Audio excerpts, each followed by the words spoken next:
Prezidente Autoridade RAEOA, husu Kompania Timor Lorosa'e, atual alargamentu estrada husi Oesilo ba Pasabe.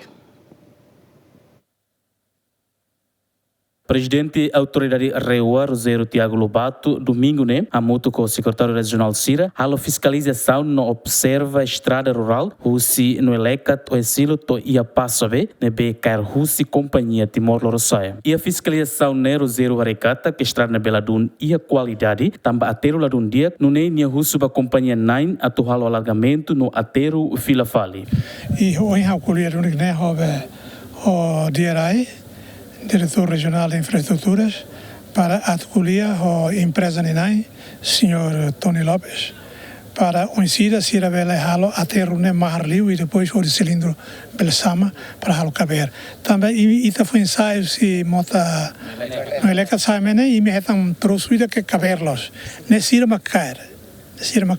Só que ida caber tem que caber mais to ia passa bem nessa né. Também rai muito ainda ser kene basic era né.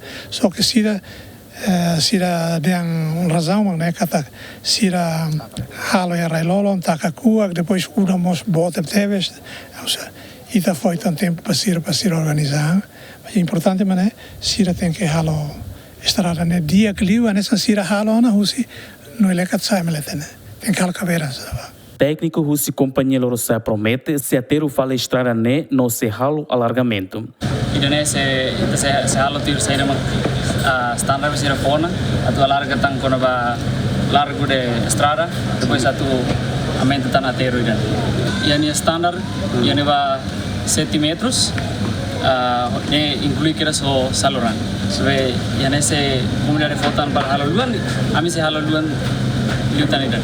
Ya kukuagresira foi nda ia mobil halo mobilização tambah yani comunidade dan hoje dia tempo dan aras ke ba mobilização ne bendo kami mai phone halo mobilização turune comunidade liu dia. Estrada rural husi no elecat Oesilo bato Pasabe a muito quilômetro são licencia. Afinal a fiscalização ba estrada Prezidente Autoridade RAEOA honi equipa mostra visita ba posto unidade polícia fronteira e a Pasabe. Agostinho da Costa, GMN.